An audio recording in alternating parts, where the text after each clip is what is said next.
actually came faster after you. The dog would actually bite your heel, he would run after you.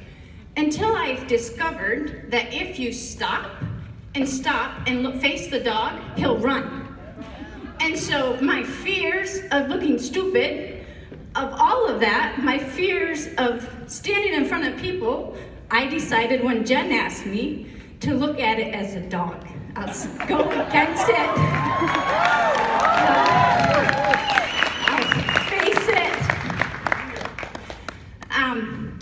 I'm Elizabeth Miller. I'm, first of all, a passionate mom of 6 amazing, beautiful children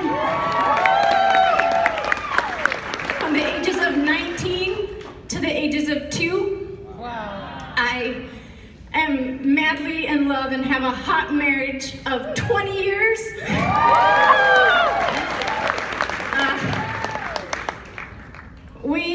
I grew up with a voice of what it takes to make it, you gotta go to college. Who heard that? That was not the voice I heard. Actually, sorry, I just lied. The voice I heard was 8th grade is all you get. 8th grade. And I actually had 7.5.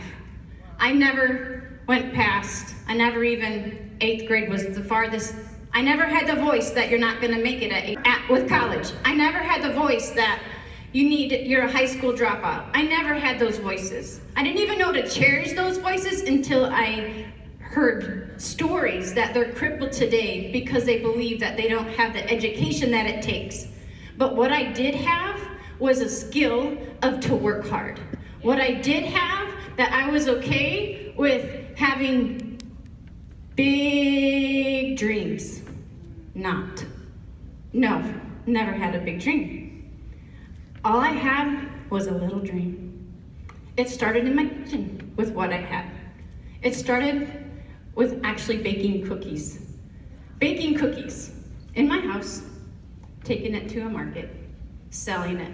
That dream took me to baking wholesale, to selling to Sam's Clubs, to selling to chain stores, without electricity, with a horse and buggy, without a phone, but a payphone, without education. That dream took me to not only doing cookies, but from one step, if you start with where you're at and you just keep growing, new doors will open. Yes. You need to start where you're at. Yes. And new doors would open. What took us to, in the process of birthing a franchise company. I also had a heart to live for God.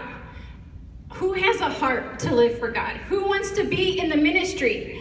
I wanted to live in the ministry. I was told that we were not allowed to have prayer groups. I was not allowed to ever fly an airplane. I was not allowed to do so many things. So now I was okay with being different and stepping out from all I ever knew. I was okay. I wanted to live for God. I wanted to be in the ministry. The marketplace is the ministry.